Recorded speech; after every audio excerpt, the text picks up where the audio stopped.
Now I've had trouble with RAM sticks not working with XMP profiles, and I'm suspecting it's the power capacitors along the bottom edge of the RAM.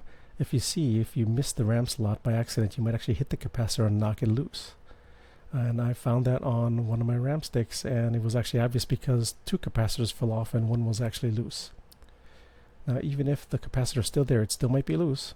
So take a look and see what you think. Not all the RAM sticks I buy work on the XMP profile, so I just set them to default, which diminishes their speed, but it works. Then I noticed something. There were some capacitors along the bottom edge of one of my RAM sticks that was loose, and when I kind of wiggled it around, they fell off. And you can see how the capacitors are missing. These are the capacitors that smooth out the power to the RAM, and XMP profiles might actually need that, or they may fail. So I purchased the replacement capacitors. I think they're 10 microfarads, I forget. Anyway, and was able to really carefully solder them on. It was a little difficult to get them on there, and I didn't get them all completely straight or clean, but they did work.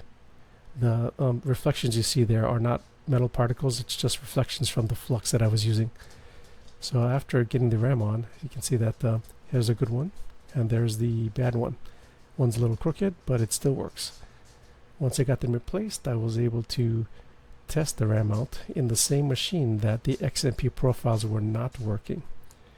My guess is trying to put the RAM sticks in the slot and maybe slipping and hitting them on the edge of the slot might have jarred the capacitors loose in the past.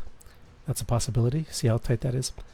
Anyway, putting in the new RAM sticks, they turn on, the machine boots, and they're running at 2660 with the XMP profile set to disabled.